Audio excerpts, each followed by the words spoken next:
अवश्य भूख।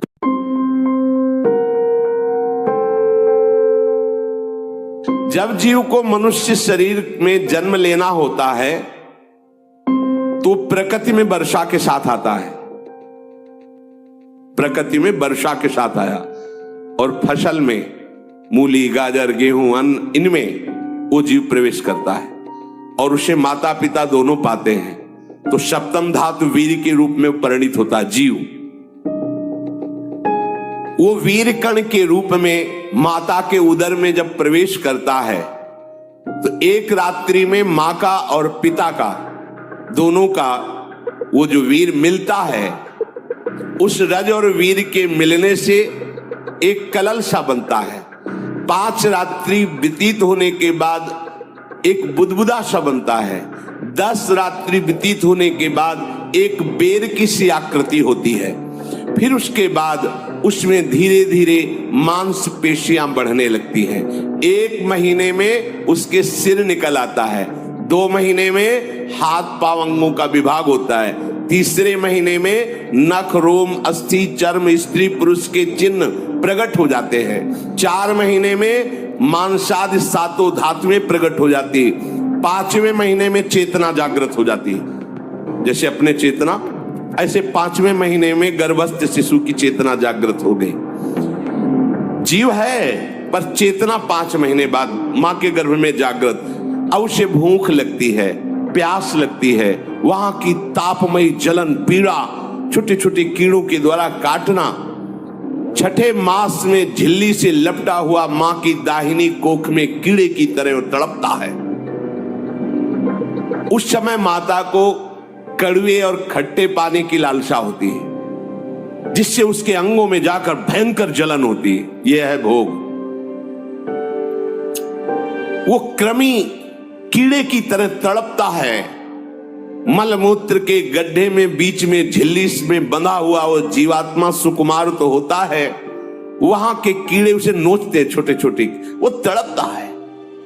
माता प्रसन्न होती कि जब बच्चा हिलता है बोले है, उसकी दुर्गति हो रही, वहां भयंकर कष्ट पा रहा है। ऐसा क्लेश होता है कि क्षण क्षण में बेहोश होता रहता है।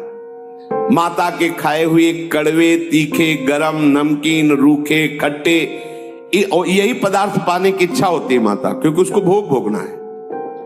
उसके कोमल शरीर में भयानक पीड़ा होती है जब माता ऐसे पदार्थ खाती है। गर्भाशय की झिल्ली में लिपटा हुआ, आंतों और मलमूत्र से घिरा हुआ सिर, पेट की और पीठ और गर्दन एक कुंडलाकार, ऐसे कंकड़ जैसा, ऐसी आकृति गर्भस्थ शिशु की होती है। पिंजड़े में बंद पक्षी के समान पराधीन, ना तो वो हिलडुल सकता है ना बोल सकता है। बड़ा असमर्थ दुख को भोग रहा है, चेतना पूरी है। इसी समय भगवान द्रवित होकर उसे ज्ञान देते हैं, गर्भस्थ शिशु को, सबको। जे उसे ज्ञान होता है तो सैकड़ों जन्म के कुकर्मों से याद आते हैं, सैकड़ों जन्म के। ओहो, ये मेरे कर्म का ही फल, मैंने ऐसे कर्म किए इसलिए दुख भोग रहा हूं। बेचैन हो जाता है, कैसे निपट पाऊंगा, सैकड़ों जन्म के कर्म जमा है। अब महान अशांति उसके हृदय में, उस शरीर में भयंकर पीड़ा।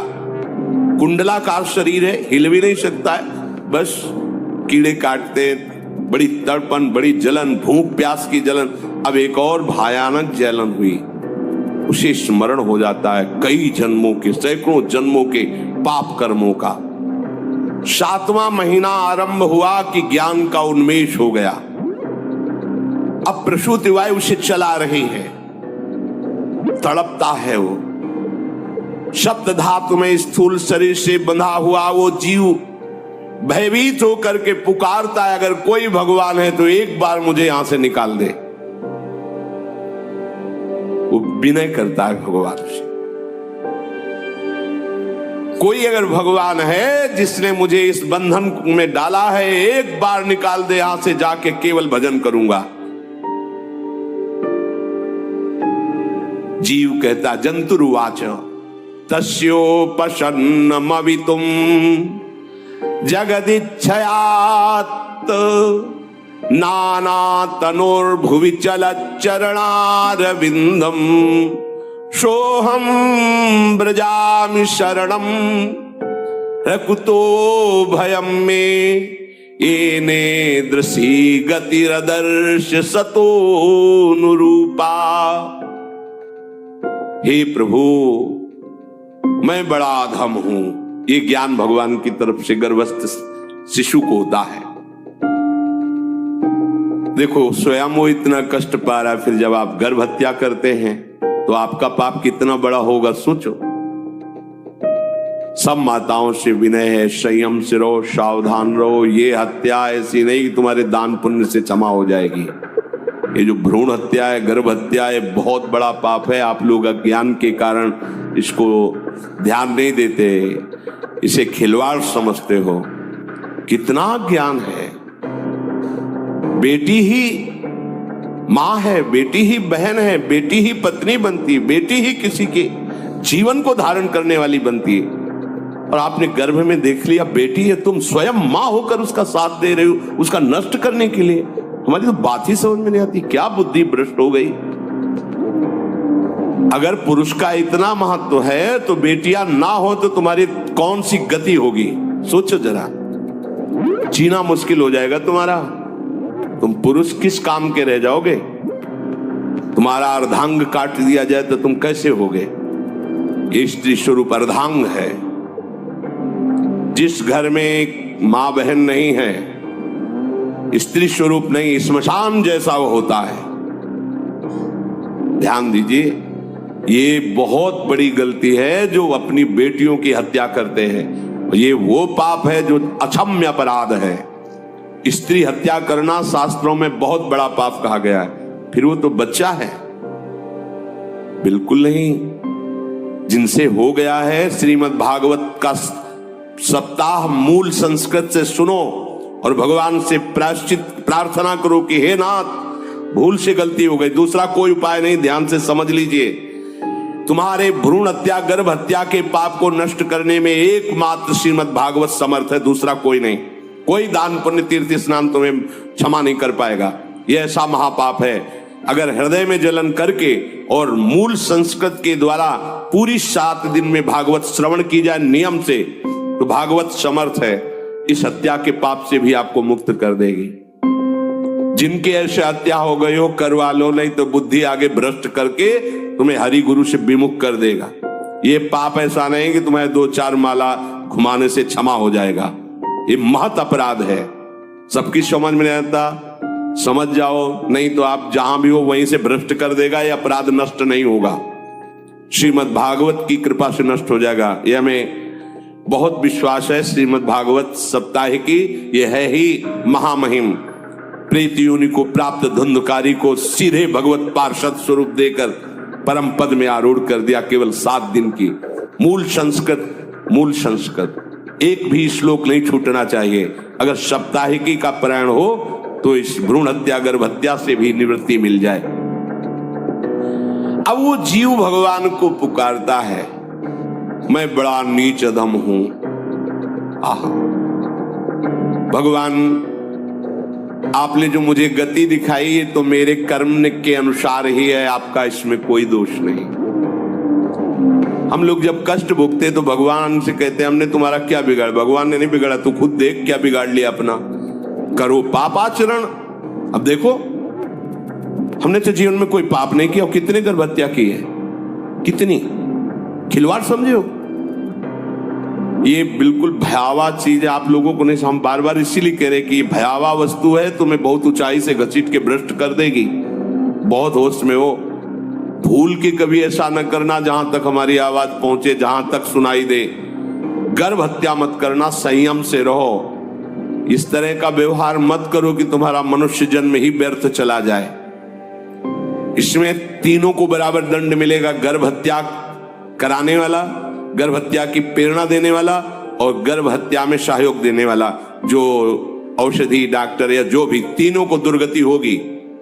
माता, पिता, प्रेरक और कर्ता, ऐसा नहीं कि आप डॉक्टर हो तो आपको गर्भ हत्या करने का अधिकार नहीं। आप डॉक्टर हो दूसरे के शरीर को स्वस्थ करके निरोग करने के लिए, हत्या करने के लिए नहीं। कोई भी हमारा संविधान ऐसा आदेश नहीं करता कि आप गर्भ हत्या कर दो। ना भागवतिक और ना भारतीय संविधान ऐसा संविधान आदेश नहीं करता। अब वो जीव कह रहा है कि प्रभु मेरे योग्य ही है आपने जो मुझे दंड दिया है। मैंने सुना है कि आपकी शरण में जो आता है आप उसकी रक्षा कर लेते हैं। आपकी जो शरण में हो जाता है वो इस भूमि पर, भारत भूमि पर, विश्व पर निर्भय विचरण करता है। कोई उसे भय नहीं प्रदान कर सकता। प्रभु मैं इस माता के उदर में माया का रहस्य न जानने के कारण ऐसे कर्म किए कि मैं आ गया हूं, बहुत दुख पा रहा हूं। हे निर्विकार अखंड बोध स्वरूप परमात्मा, मैं बार बार नमस्कार करता हूं। प्रभु मेरे ऊपर कृपा कर दो, एक बार इस गर्भ से निकाल दो।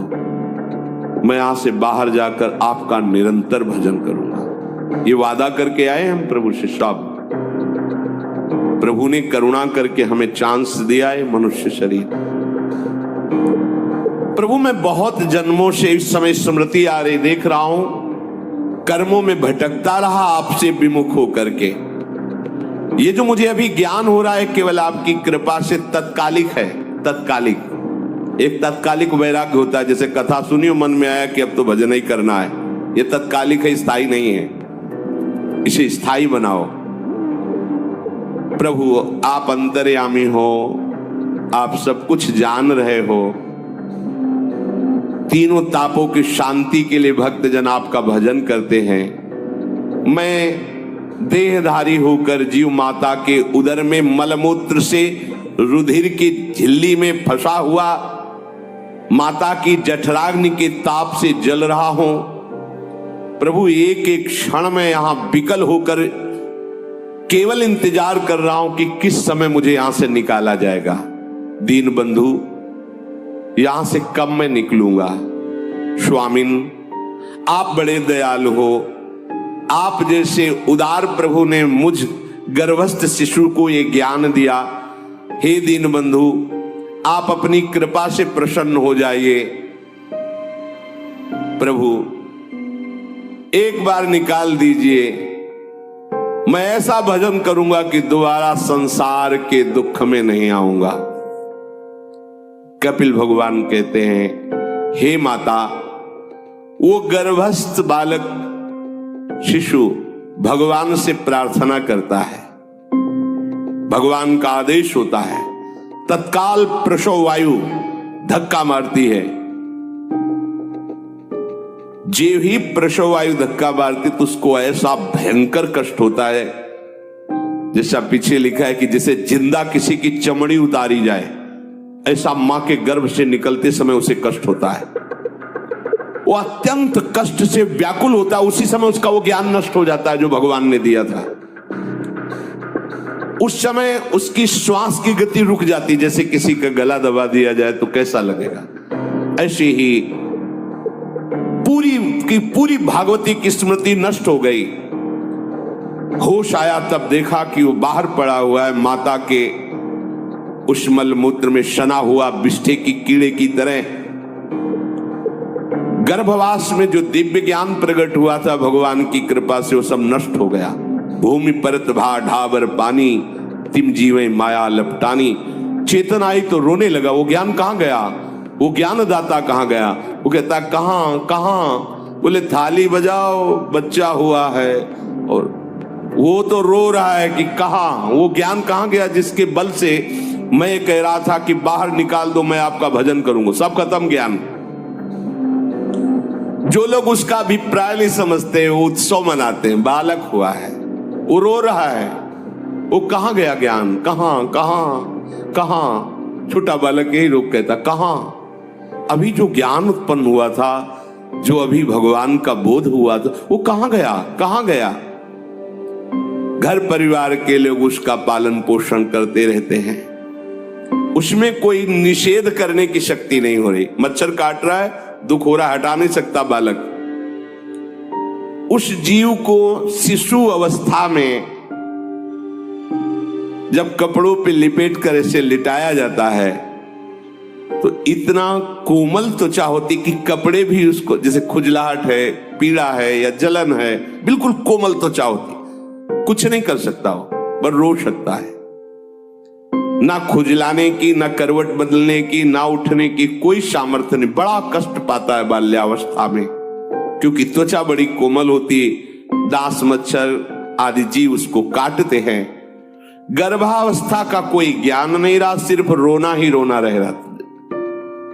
इस प्रकार उसकी बाल्यावस्था कटी, कौमार अवस्था आई, पौगंड अवस्था, इनमें वो खिलवाड़ में फंस गया।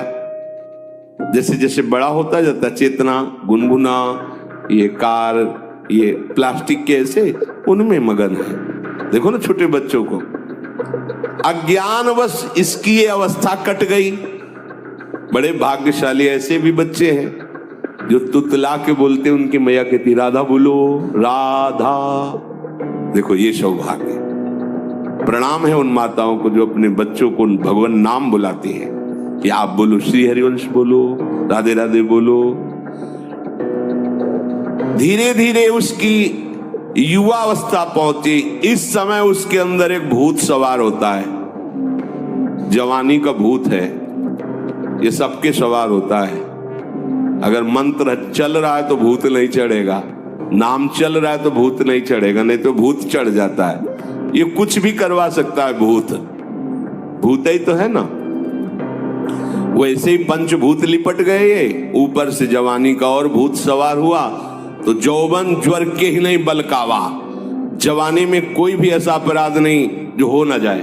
बड़ा भयानक इसमें स्वरूप होता है। इसमें केवल भोग, केवल भोग, एक ही दृष्टि रहती है, भोग भोगना। अज्ञानवश जब भोगों की प्राप्ति में बाधा पड़ती तो भयंकर वो क्रोध करता है, शोकाकुल होकर हिंसा कर बैठता है। जैसी घटनाएं सुनने को मिलती हैं, राक्षसी घटनाएं, ये भूत है जवानी का। जहां कामना में बाधा पहुंची, क्रोध में वो समझ नहीं पाता कि मेरे जैसा ही प्रिय शरीर उसका है जो मैं वर्ताव कर रहा हूं। सदेहेन मानेन वर्धमानेन मन्युना करोति विग्रहं कामी कामेष्वन्ताय चात्मनः। जैसे जैसे देह बढ़ता जाता है, पुष्ट होता जाता है, वैसे वैसे भोग वासना और अभिमान बढ़ता जाता है। वो काम परवश होकर अपना नाश करना शुरू कर देता है। यौवन, वो फिर खोटी बुद्धि वाला वैसे ही पाप करने लगता है जिन पापों के कारण उसकी दुर्गति हुई थी, नरक आदि की, और मां के गर्भ में आया था। देहाभिमान वश निरंतर मैं करूंगा, मैंने भोगा, मैं वो भोगूंगा। उसे ये ज्ञान नहीं रहता कि मैं वादा करके आया हूं कि भजन करूंगा और इस संसार से मुक्त हो जाऊंगा। भूल गया। इसी शरीर से उसको फिर भयंकर कष्ट भोगने पड़ेंगे। इसी का नाम संसार चक्र है। अगर कहीं उसे सत्संग मिल जाए, सन्मार्ग में चल दे, तो माया भेजती है दो प्रकार के लोग उनको भ्रष्ट करने के लिए। एक जिह्वा रसेंद्री को और एक उपस्थेंद्री जनेंद्री के भोगों का समागम भेजती है। फिर ही भोगो। ध्यान रखना, शास्त्र है, सत्य एक एक अक्षर है।